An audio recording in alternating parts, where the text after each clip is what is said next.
এই যে ইনকিলাব মঞ্চের মুখপাত্র শরীফ ওসমান হাদি বাংলাদেশের এক উজ্জ্বল নক্ষত্র হয়ে থাকবে চিরজীবন। বাংলাদেশ যতদিন থাকবে ওসমান হাদিকে ততদিন প্রাণ ভরে স্মরণ করবে। স্বচ্ছ রাজনীতির এক অন্যতম উদাহরণ ছিল শরীফ ওসমান হাদি।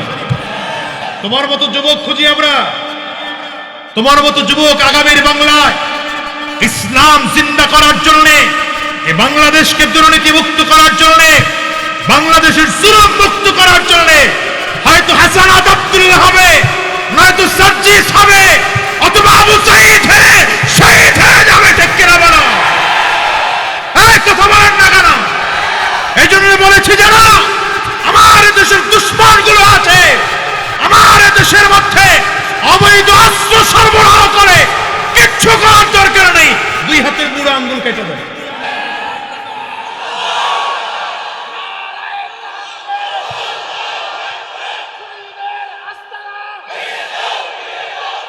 তিনি লন্ডন বসে শহীদ হয়েছেন, ইন্তেকাল করেছেন। আমরা দোয়া করি আল্লাহ তাআলা তাকে শাহাদাতের মর্যাদা দান করুন। লন্ডনে বসে মারা গেল, আমরা এখানে বসে মুহূর্তের মধ্যে খবর পাইলাম। আর সিঙ্গাপুর বসে তো যদি এটা আজ থেকে 1450 বছর আগে ব্যাপারটা এমন হতো যে বাংলাদেশেই ঢাকার ওই প্রান্তে একজন মানুষ মারা গেছে, এই প্রান্তে খবর পৌঁছতে হলে লম্বা সময় লাগতো। প্রযুক্তির কল্যাণে আমরা এটা শুনতে পেরেছি, বহু দূরের জায়গা আমাদের কাছে করে দিয়েছে। কিন্তু আমি যে গল্প আপনাদেরকে শোনাচ্ছি এটা কত যুগের কথা? কথা বলে না তো, 1450 বছর আগের কথা। রাসূলুল্লাহ সাল্লাল্লাহু আলাইহি ওয়াসাল্লাম মদিনাতুল মুনাওয়ারায় গিয়ে ইসলামী রাষ্ট্র কায়েম করলেন। কথা কয় না? আমার নবী রাষ্ট্রপ্রধান ছিলেন, এটা আপনাদের বিশ্বাস হয় না? এটা ভুলে গেছেন তো ইতিহাস আপনারা। আমাদের দেশের কিছু ভাষা বিকৃত করে দেওয়া হয়েছে, যেমন খলিফাতুল মুসলিমিন, খলিফা শব্দটাকে বিকৃত করে এখন খলিফা কারে বানাইছে? দর্জিরে। কথা বলেন না কেন? কারে বানাইছে? দর্জিরে খলিফা বানাইছে, এটা হলো খলিফা। অথচ খলিফাতুল মুসলিমিন হচ্ছে মুসলিম জনগোষ্ঠীর প্রধান প্রতিনিধি, যিনি রাষ্ট্রের প্রধান থাকবেন তাকে খলিফাতুল মুসলিমিন বলা হয়। কাজী, কাজীর পরিচয় কি আমাদের দেশে? বিবাহ রেজিস্ট্রার। কথা বলেন না? রেজিস্ট্রার, বিবাহ রেজিস্ট্রারকে কাজী বলে। এই মোবাইল টিপা বন্ধ করতে হবে, মোবাইল টোবাইল টিপা যাবে না। খুব মনোযোগী হয়ে কথা না শুনলে আমি কথা বলবো না। পারমিশন নিয়ে নিচে আগে মোনাজাতের, হঠাৎ মোনাজাত দিয়ে দেবে। কথা বুঝেন নাই? কারণ এমনিতেই এক মেশিন 2-3 বার স্টার্ট দেওয়া যায় না। এক জায়গায় চিল্লায় আশা লাগছে, আবার এখানে বসছে। এর মধ্যে খাওয়ান আজকে খুব মজাদার হয়েছে, বেশি খায় বলছে। আমি রাতে খাই না, কিন্তু আজকে এমন একজন মানুষের কাছে দাওয়াত ছিল, হুজুর সহ খাইছি, বেশি হয়ে গেছে খানা। এই জন্য আপনারা যদি খুব ধৈর্য ধরে না বসেন তাহলে কথা বলবো না। আর চেহারায় যদি আমি কিছু নেওয়ার মতো চেহারা না পাই তাহলে কথা বলবো না। কথা বুঝেইতে পারলাম? চেহারা, দিনের কি অবস্থা এটা চেহারায় ফুটে ওঠে। আপনি দিনের আলোচনা শুনতে বসেছেন, এর চেহারায় প্রকাশ পাবেন। কথা বলেন না? ঠিক না? 1450 বছর আগের কথা বলছি, যে যুগে ইন্টারনেট ছিল না, টেলিফোন ছিল না, ফ্যাক্স ছিল না, প্রযুক্তির এত আপডেট সিস্টেম থিওরি ছিল না, এমনকি মানুষ এগুলো কল্পনাও করতে পারে নাই। সেই যুগে আমার নবী রাষ্ট্রপ্রধান ছিলেন। নবীজি মদিনাতে গিয়ে ইসলামী রাষ্ট্র পরিচালনা করেছেন। নবীজির রাষ্ট্র পরিচালনা ধরে নেন 10 বছর। কত বছর? নবীজি ইন্তেকালের পরে আবু বকর সিদ্দিক রাদিয়াল্লাহু আনহু, ভাঙা মাসটুকু বাদ দিলাম, 2 বছর রাষ্ট্র পরিচালনা করেছেন। ভাঙাটা বাদ দিয়ে, বাবা এটা রাখো, আব্বা এটা রেখে দাও, রেখে দাও, পরে খাবা। হ্যাঁ, পলিথিনের মধ্যে রেখে দাও, ঢুকাও, গিরা দাও, গিরা দাও। বাচ্চা মানুষ তো রাখো, গিরা দিয়ে রেখে দাও, পরে বাসায় গিয়া। হ্যাঁ, ঠিক আছে। তো কি বললাম জানো? আবু বকর সিদ্দিক রাদিয়াল্লাহু আনহু ভাঙাটুকু বাদ দিলে 2 বছর, 10 আর 2 কত হলো? 12 বছর। হযরত ওমর ফারুক রাদিয়াল্লাহু আনহু রাষ্ট্র পরিচালনা করেছেন 10 বছরেরও অধিক। আলোচনার সুবিধার্থে 10 বছর ধরে নিলাম, তাহলে 10 আর এদিকে কত হলো? কিন্তু হযরত ওমর রাদিয়াল্লাহু আনহুর শাসন আমলের মাঝামাঝির অবস্থা বলবো। তার মানে ধরে নেন 10 থেকে 5 মাইনাস করে দেন, তাহলে 12 আর 5 কত হলো? মাত্র 17 বছর ইসলামী খেলাফা মদিনাতে প্রতিষ্ঠিত ছিল। মদিনার অবস্থা এই ছিল, মানুষ যাকাতের সম্পদ নিয়ে দাঁড়িয়ে থাকতো, দেওয়ার লোকের অভাব ছিল না। দিবে কাকে? নেওয়ার লোক খুঁজে পাওয়া যেত, নেওয়ার লোক খুঁজে পাওয়া যেত না। এটা কবের কথা বলছি? এই যুবকরা বলো, কবের কথা বলছি? 1450 বছর আগে, যেই যুগ অ্যানালগের উপরে অ্যানালগ ছিল, আর এখন তো মাশাআল্লাহ ডিজিটালের উপরে ডিজিটাল। কথা কন না কেন? এখন তো খালি ডিজিটাল বাংলা না, মাঝে মাঝে শুনতাম সোনার বাংলা। প্রথম হলো সবুজ বাংলা, এরপরে সোনার বাংলা, এরপরে না না না বহুত পরে, এরপরে হলো কি বলে ডিজিটাল বাংলা, এরপরে আধুনিক বাংলা, এখন আবার তো সেদিন শুনলাম স্মার্ট বাংলা। এই জাতিটারে খালি স্বপ্ন দেখায় দেখায় এরা দেশটারে শেষ করে ফেলছে। রাগ করেন না কেউ, রাগ করেন না। হুজুর যুবক যুবক যুবক এই যুবক এই এই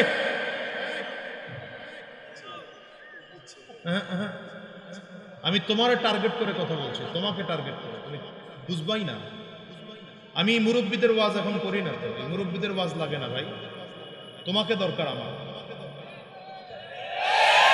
কথা বলেন না কেন?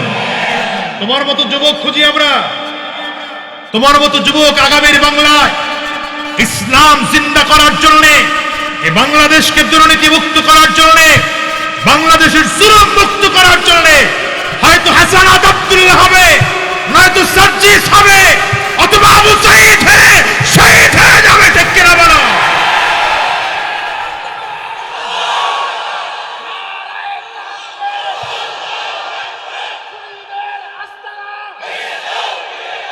আমরা আমরা এখন মুরব্বী হয়ে গেছি, আমগরে দিয়ে দেশ কিছু হবে না, বুড়া করে বাদ দিতে হবে।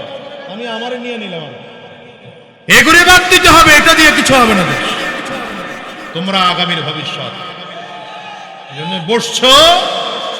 একজন যুবক উঠা তো দূরের কথা, ঘাড় নাড়ানোর চিন্তা করবো না, সাবধান। আমি তোমাকে টার্গেট করে কথা বলছি।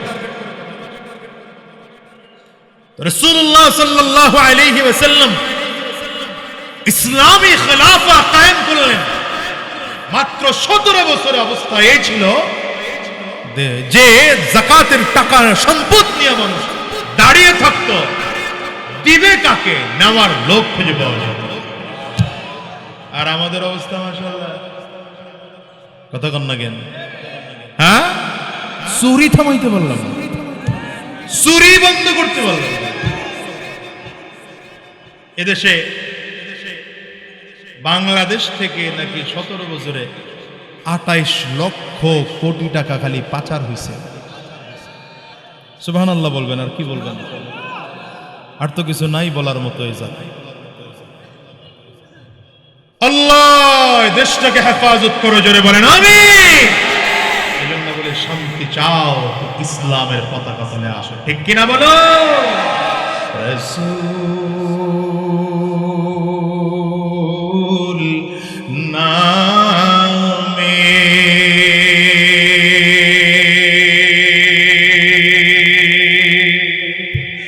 কে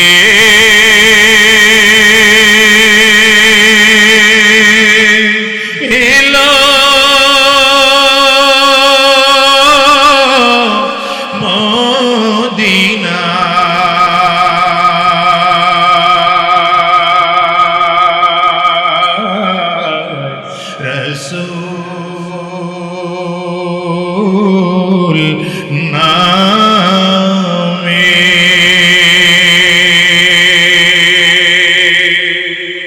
ওরে আকাশের চন্দ্র কেড়ে, বলো ওরে আকাশের চন্দ্র কেড়ে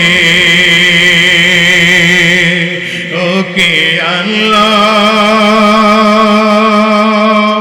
মদিনা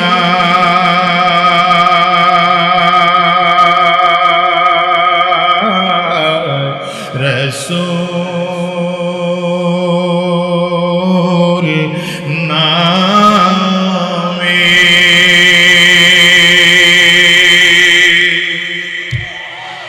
গলেতে তসবির মালা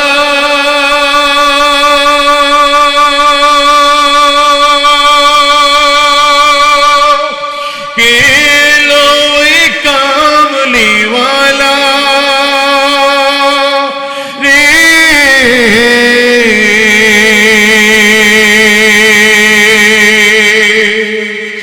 রে আমার বুকের দরজা তোলা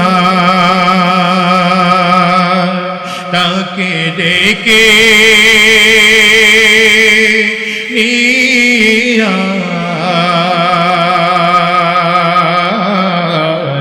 রসূল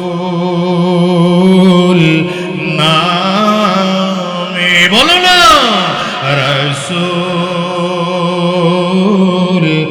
নামে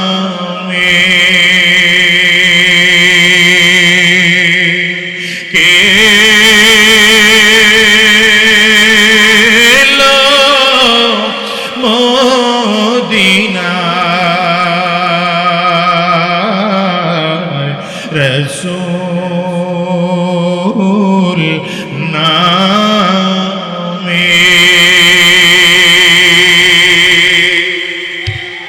হ্যাঁ মুসলমান, 1450 বছর আগের কথা তোমাকে শোনাচ্ছি। যেই যুগে এত উত্তম অবস্থা কেন হলো, এত চমৎকার অবস্থা কেন হলো, একটাই মাত্র কারণ, সেই যুগের মানুষ নবীজির সোহবতে গিয়ে আখলাক ওয়ালা হয়েছে। বলেন কি হয়েছে? আরো জোরে চিল্লায় বলেন কি হয়েছে? এই যুগের মানুষের কাছে সব আছে, আখলাক নাই। আর সেই যুগের মানুষের কাছে কিচ্ছু ছিল না, আখলাক ছিল। ঠিক না? আপনি দেখেন, যেই জাতির কাছে আখলাক নাই, সেই জাতি কোনোদিন উন্নতি করতে পারবে না। ধরে নেন আল্লাহ না করুক কোনোদিন ঢাকাতে এলিভেটেড এক্সপ্রেস ওয়ে করা হলো, এটা মনে করেন ধ্বংস হয়ে গেল, ভেঙে চুরে চুরমার হয়ে গেছে। এটাকে নতুন করে নির্মাণ করা সম্ভব না? সম্ভব না?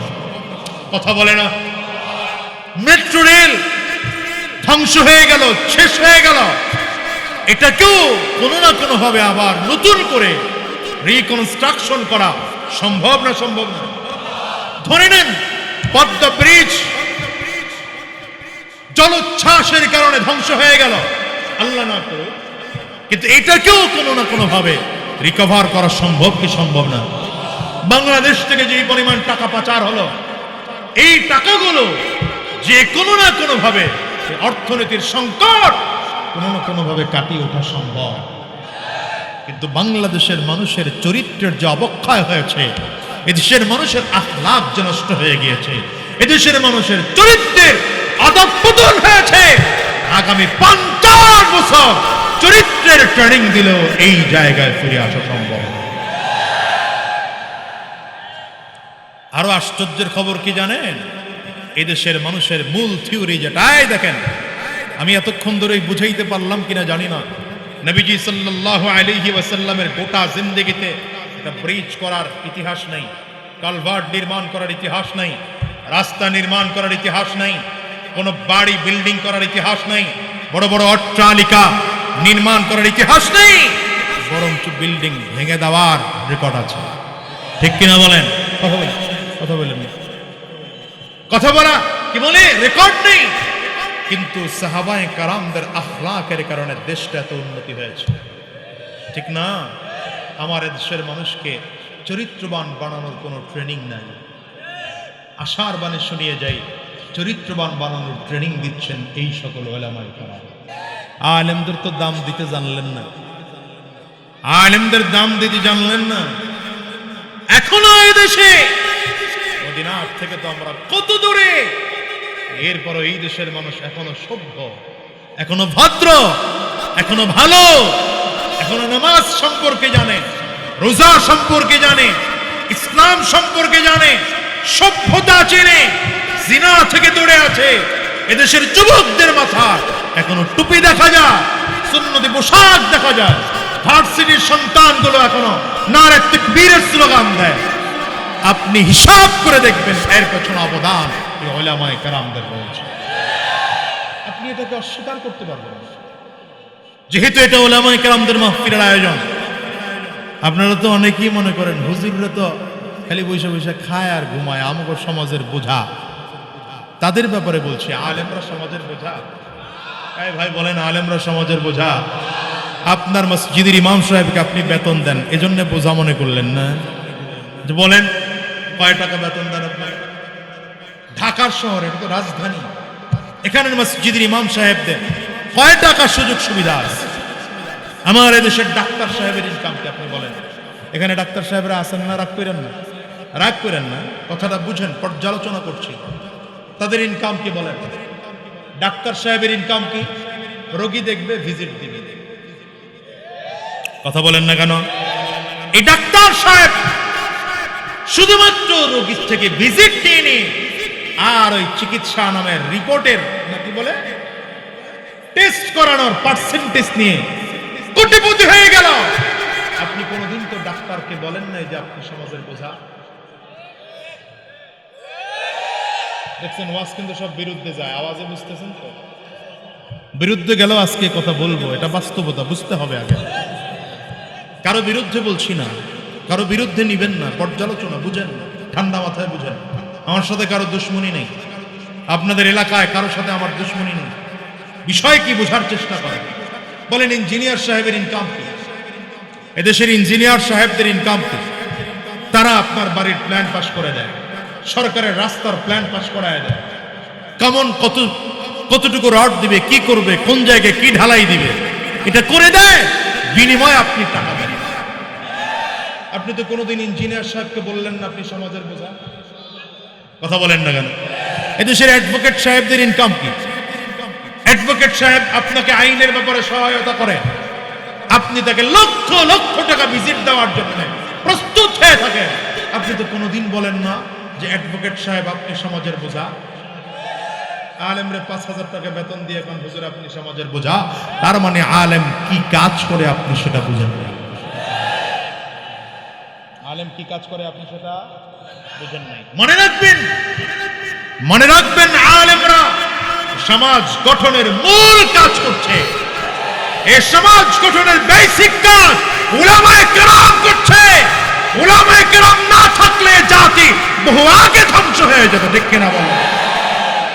ছোট্ট কথা মনে পড়ে গেছে, বলে ফেলি। বিবাড়িয়ার ফখরে মাঙ্গার নামে পরিচিত ছিলেন মৌলানা তাজুল ইসলাম সাহেব রহমতুল্লাহ আলাইহি। নাম শুনেছেন? যুবকরা নাম শুনবে না, শোনার কথা না, এজন্য জিয়ার আওয়াজ কম। যুবকরা নায়ক নায়িকার নাম ভালো করে মুখস্থ জানে। আমি যদি আমার এদেশের যুবকদেরকে বলি 10 জন নায়কের নাম বলো, 18 জনের নাম বলে বলবো হুজুর আরো বলবো, কি কথা কন না কেন? যদি বলি পাকিস্তানের খেলোয়াড়ের নাম বলো তো বলা শুরু করবে, কোনটা আগে বিয়ে করছে, বিয়ার আগে সন্তান কয়টা হইছে, পরে কয়টা হইছে, সব বলতে পারবে। কার বউ কয়টা, বাড়ি কোন জায়গায়, সব মুখস্থ। এই যুবককে যদি জিজ্ঞাসা করি বাংলাদেশের বর্তমান সময়ের 5 জন মুহাদ্দিসের নাম বলো, বলতে পারবে না। 5 জন আলেমের নাম বলো, বলতে পারবে না। 5 জন মুফাসসিরের নাম বলো, বলতে পারবে না। 5 জন শায়খুল হাদিসের নাম বলো, বলতে পারবে না। 5টা মাদ্রাসার নাম বলো, বলতে পারবে না। এই যুবককে যদি বলি 5 জন সাহাবীর নাম বলো, বলতে পারবে না। যদি যুবককে বলি 5 জন নবীর নাম বলো, আমার দেশের যুবক বলতে পারবে না। কত কপাল পুরো তুমি চিন্তা করেছো? তোমার শিক্ষার কি দাম আছে বলো? তুমি একটা লম্বা মোবাইল চালাও, এই মোবাইলের দাম কি আছে বলো? তোমার মোবাইলটা তো গুনাহ, তোমার মোবাইল দিয়ে গুনাহ কামাই করতেছো। তুমি মোবাইলে সার্চ দিতে পারো না? একজন নবীর জীবনী লিখে সার্চ দিতে পারো না? তুমি একজন সাহাবীর জীবনী লিখে সার্চ দিতে পারো না? তুমি সার্চ দাও, নায়ক আর নায়িকার নাম লেখা, ঈদ আসলে সার্চ দাও কোন পোশাকটা ট্রেন্ডিং এ আছে।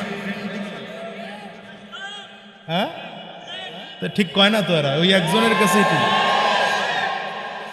যুবক বলো, কবে তোমার বিবেক খুলবে? বলো, তোমার চোখ কবে খুলবে?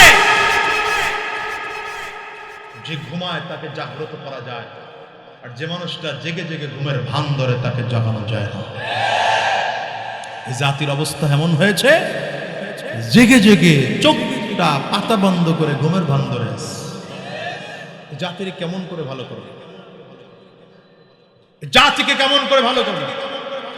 ফখরে বাঙ্গাল মাওলানা তাজুল ইসলাম সাহেব রহমতুল্লাহ আলাইহি নাম শুনছেন তো?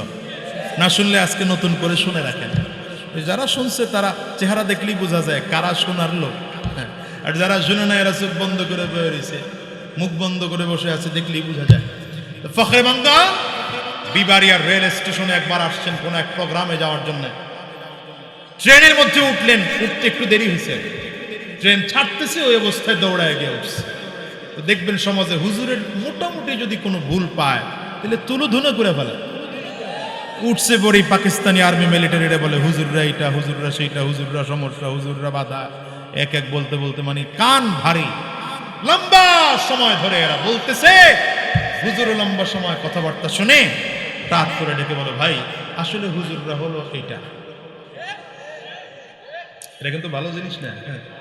এটা যদি সমাজে আপনি দেখান, পিঠের চামড়া নিয়ে বাড়ি ফেরার সুযোগ কিন্তু আপনার না। কথা বলে না। ফখরে বাঙ্গাল এটা দেখাইছে পাকিস্তানি মিলিটারিরা আরো বেশি খুঁজে গেছে।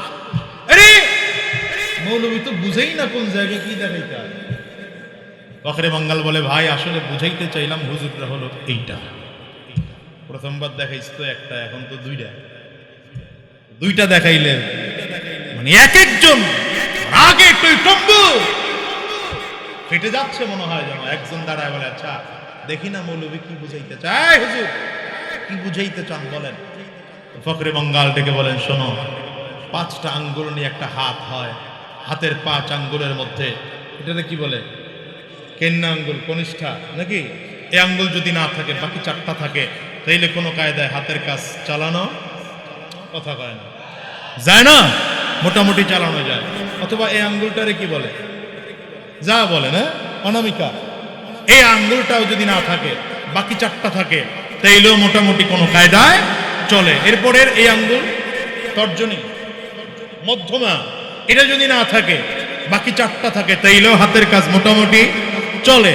অথবা শাহাদাত আঙ্গুল নাকি, এটা এই আঙ্গুল যদি না থাকে, তর্জনী না থাকলে বাকি 4টা আছে, তাইলেও হাতের কাজ মোটামুটি চলে। বুড়া মেয়া যদি না থাকে, দেখেন না, এটা একটু বাস করে দিয়ে রাখেন না, হাতের কাজ সোজা কাট আছে, মুস কথা কয় না পারবেন ভাত নিতে, না পারবেন তরকারি নিতে, না পারবেন চামচ ধরতে, পিস্তল বহু আগেই বা কথা বলেন না কেন?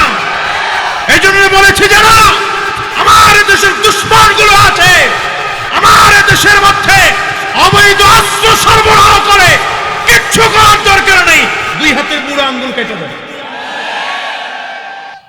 এদেশের সরকারের তো সাহস নাই যে হাত কাটবে, সাহস তো নাই পা কাটবে, আঙ্গুল খালি কাটেন, বাকিগুলো অটোমেটিক ঠিক হয়ে যায়।